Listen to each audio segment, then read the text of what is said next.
Hello everyone, good evening. Dr. Rao here. And this morning I presented a talk on what is truly being alive and living, right? And people have questions on daily life when they meet me in our wellness club or in our Nurturing Elderly Wise People Club. So I do several activities and people come there and the philosophical talks, the spiritual talks, and all that they do attend, but then usually it boils down to what we are doing on a daily basis, which is practical, which I encourage them to, so that whatever we learn, if we are not able to apply them in daily life, it's kind of for me, it's not that useful, right? So, especially people when they are carrying so many burdens, so many things all over from morning till evening, and they are exhausted and stressed out. Many of the people come to me after they have some kind of stress in their life or some kind of illness. So, I encourage them to make it everything simple daily life things so that they can incorporate the wisdom that they have grasped or something lit up in their mind to be applied in their daily life. So, if you have any questions regarding that, you could come. But I kind of listed some of the things that people ask me, and I will discuss them for you, give you ideas about what are the things I deal with. You know, not that necessarily you have to ask me the same question, but some of the things may resonate with you. Okay. Uh, so I kind of compiled like 20 questions. I will go through slowly and maybe we'll do a few of them. If you want more discussion on them, it will take a lot more time. Okay. So the first question that came to me was many people ask me, what intention am I setting for myself every day? That's what I want them to ask. Okay. They say intention, what kind of things I want to do, what kind of things I'm set out to accomplish or achieve, or really in my so what is the intention, or some people call it affirmation, right? So for me, I would like to say for today, I align my actions with the clarity and compassion, acting not from impulse but from my inner awareness. So my intention is healthful presence, so that I can listen to what the complaint, what the problem is, and then deliver answers from my awareness. So intention is the first one. You know, uh, how do I begin my day? Do I begin my day with awareness or autopilot thoughts? Usually, that has become the normal for a lot of modern people is to get up and put the mind in autopilot. Let it run on its own. Let it run. Like yesterday, something happened, or some anxiety coming up, something like that. Okay, once you set loose that autopilot, the mistake would be to look at our devices, to look at our phone and look at our iPads or TV or whatever, right?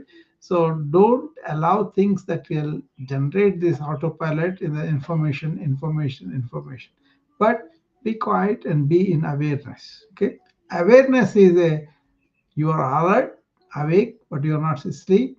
And then your awareness means you are a thoughtless state at the time. Then thoughts happen. Okay, so there's a distinction. You are very healthy when you get up. From the time you get up to the time the thoughts come on autopilot, if you can delay that gap, you will be very healthy. Okay. Then other question is, am I responding to life or merely reacting to today? See, by practicing the pause and observe my breath, I respond with grace rather than react with haste.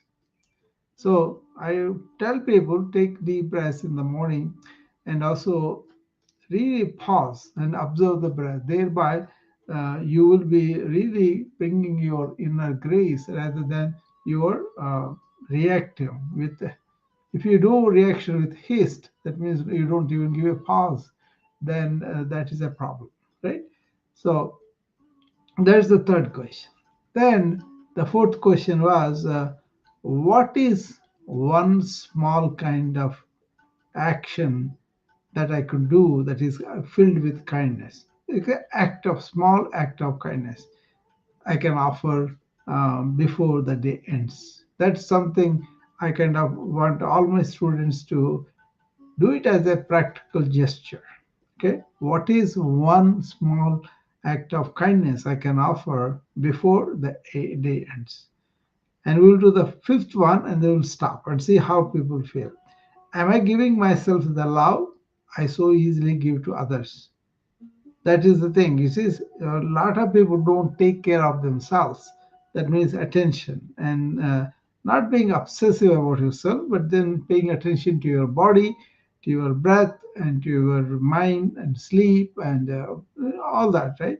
That is like a kid having a self care. That's not selfish. See, Ayurveda has this energy called ojas. That's like our inner vitality, you know, that is nourished through self-love. Okay, so I'll stop there. Five questions we dealt with. The first one is about intention. Second one is about not allowing or autopilot thoughts to get on their own, and then responding to life with not with reaction, but with you know pause and breath. Okay, and then act of kindness, well, at least one, and then self-care. All these are big topics, but then when they come with those topics, then I know where they are excellent. Somebody may say, I kind of my mind goes all over. I don't have any specific things I need to do. Then things come on me, and then I'll be stressed out because so many things I have to do at the same time. They kind of feel overwhelmed. So that's why it's better to get up in the morning and intentionally set what I'm going to do for today. If you have a job that needs something, that's fine, But if you are in charge of yourself, you are an entrepreneur, or you are a retired person, or any number of reasons why you get to choose your intention properly. Okay, that's very much I see a lot of people do that, and then as you make three intentions. I'm going to really be on time to my work.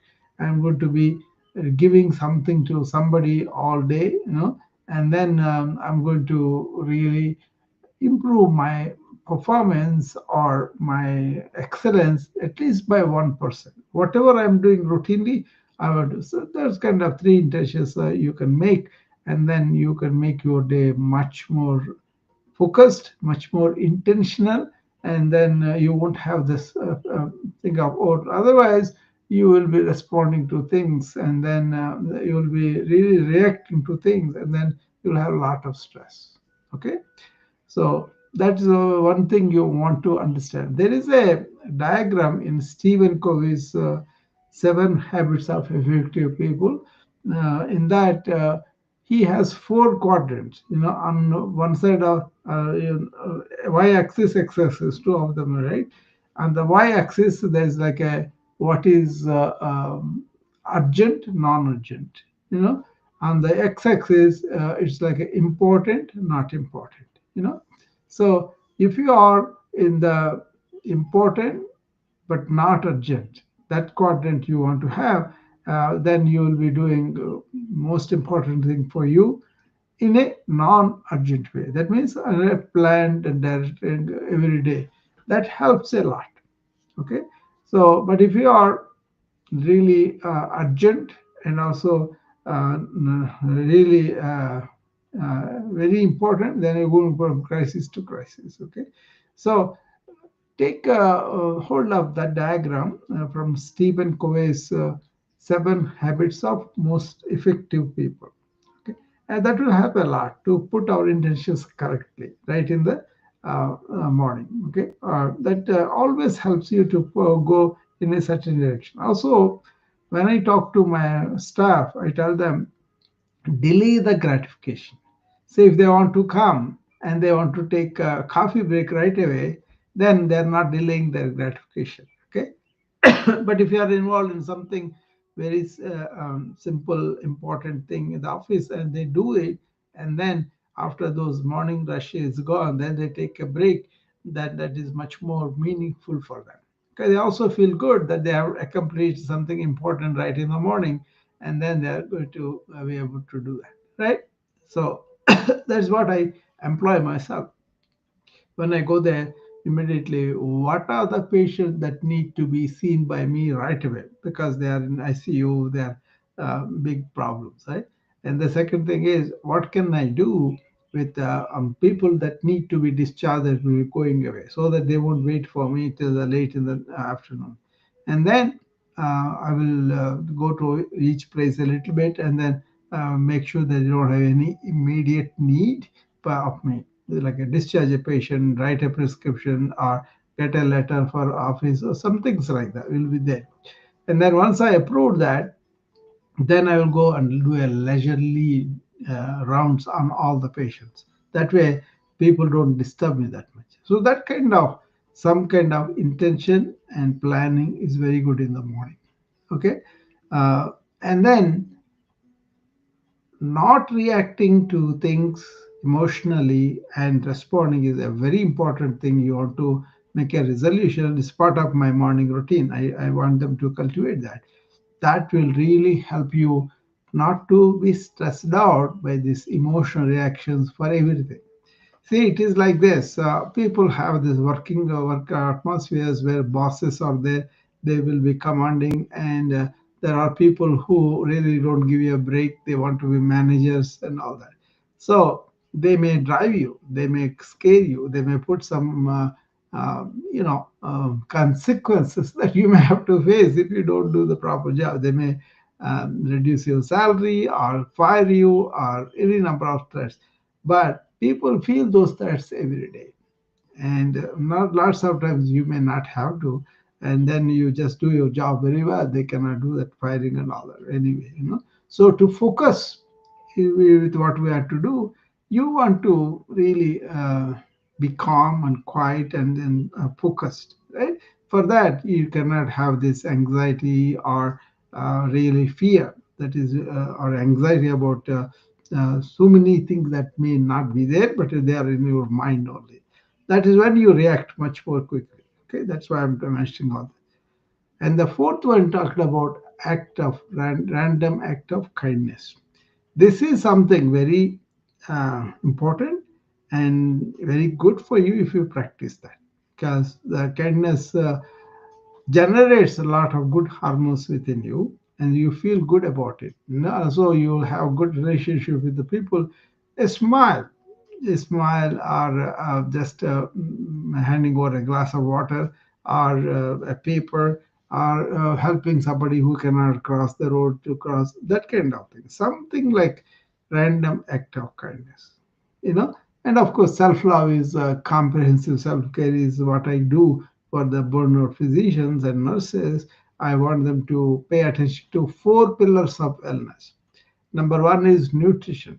Have a vital nutrition, that is gives you a lot of energy. So you have to pay attention to where you are getting the food from, how you are preparing, how you are consuming it, how you are distributing your waste and all that. So when you sit down and say, I got these organically grown vegetables and fruits and lean meat or whatever, I'm eating them properly, then that becomes easy for your system to not to get into sickness and all that. Okay? A lot of people don't eat properly, don't eat on time, but then you don't want to eat really on time, but you want to eat when you're really, really hungry. Okay, then also the system will be regularized after a while. Then you will be eating according to your circadian rhythms, right? You get hungry, you eat, and then you wait, don't snack anything, and then maybe later on when you consume a meal, that will be wholesome, okay, because you have make sure that where you are getting from is wholesome garden or wholesome market or like that. And also sit down and eat. Don't be eating on the go. Don't be eating standing. Sit down and take your time and chew the food and eat. That's very important. Okay, and then you dispose the waste properly. Okay, that is all comes into wellness, right? And then the second one is activity. How much exercise I should do? Am I moving my body enough? Am I getting exercise enough? That's the big topic too. And third thing is, how am I sleeping? Am I sleeping properly? Am I getting a quality sleep without any medications? All those things are important. Okay, so if you can do that self care, and then you understand how your thoughts going, how your mind going, how you quietly you are at most of the time. That's also another pillar. These four pillars you pay attention to. Okay, so that is what the questions are. But if you have any questions, you can come up and ask me. Or these questions I compiled, do they really make any sense to you? You can also come and ask me about it.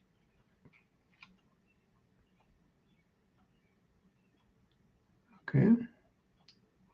Somebody sent me some message that they're going to call me tomorrow. That's fine. Uh, so whenever I have these uh,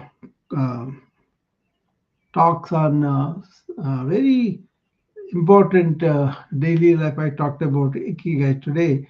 Uh, are you really truly living? Are you working what you want to work? Are you really enjoying it? Are you really getting compensated for it?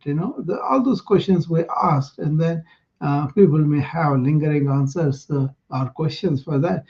We could engage them, but otherwise, people who engage our services in the BFL, which is my company, where we provide solutions for the burnout, stress, overwhelm, and also generally ill health because of the modern life speed and not able to take control of things. A lot of people have mental illness because of the work stress that they have, and also with the political changes, ecological changes, and also all these wars and everything going on, the economic problems, all this looking at it, many people are very uh, anxious and then really worried about things. So that's why I thought this could be an appropriate topic for people to deal with.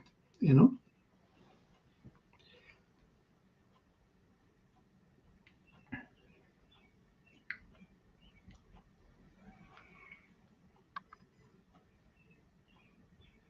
So I'm going to review these questions, another five of them. We did five so far.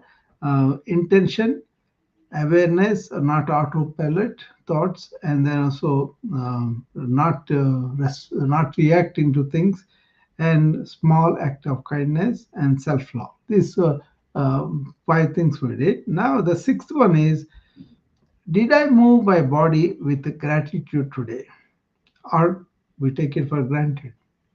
See, that's the important thing. See, motion is lotion. Remember that.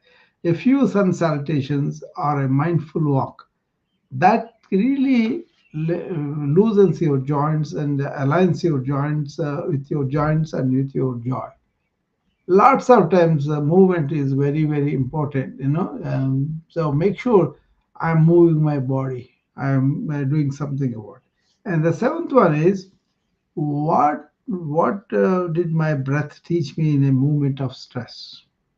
So usually when you're stressed and when you're anxious and all that, your breath may go faster, but it may go lower if you are really not paying attention to the depth of the breathing, and that's not good for you. So what you want to do is, my breath reminded me that I am not the storm, I am the sky. This is the old ancient wisdom, right? One exhalation longer than the inhalation activates the parasympathetic nervous system. When you see a danger, when you sense something like that in your mind, you breathe and then you breathe shallow. and faster too. But if you want to deep breathe deeper, then you will activate the parasympathetic nervous system, which is the vagus nerve, which is the rest and digest system. The more you are staying there, the less of stress hormone. That's why. Okay. So you have to deep breathe. That's the one you want to remember. And also look at your posture. Be aware of it. That is number 8. Is my posture reflecting my inner peace or inner tension? You can easily make it out. Okay, if you sit tall in the chair like the rishis of old, you invite calm clearly. Okay, say modern biomechanics that we do with machines and all that, they agree. Posture shapes perception. Okay, you that is the eighth one. The ninth one is, what did I feed my body today, and was it food or fuel? Okay, so you choose your colors of the rainbow and foods that your grandmother would recognize. Those kind of foods are very good. Okay, it's like a, both your gift and also it's important for your preventive care. And the tenth one is, how does stillness in my mind feel in my body when I pause? So this is like a stillness is not absence, but it is presence in fullness. Complete attention to whatever you're doing, that stillness. You can practice what's called Shavasana, which is a dead man's pose. This is a science of conscious rest. Okay, then you will be really slowing the body down and the mind down, and you will be rest in that stillness. Which actually renews your cellular harmony. Your uh, your harmony goes all the way into the cells, individual cells. Okay, remember that. So the rest of the five, we did 10 questions now that come to me usually. So I will stop there. The rest of the 10 I will do some other day. But anybody has any questions on this 10 or your own questions, come up and ask me. Otherwise, we will close this room soon, and then we can get other people uh, to their rooms. Okay.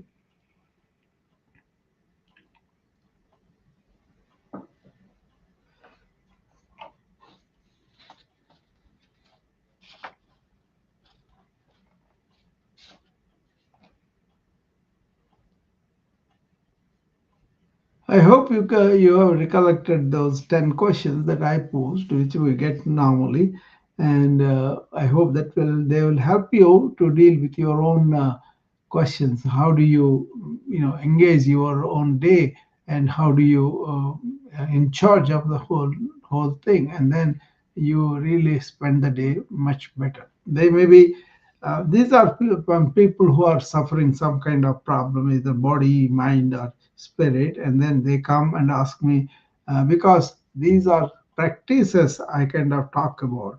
That's why when they are doing in my morning routine or in my training of my clubs and all that, they have these questions, and that's why they come. They talk about what do you do, because I talk about breath a lot. They have questions about it. I also talk about self care, so they have questions about it. And I also ask about how do you prepare in the morning to work, so they have questions on that. Okay? So hopefully that will help you, and otherwise I will see you next time. Okay, next time we will do the rest of the 10 questions. Okay, thank you.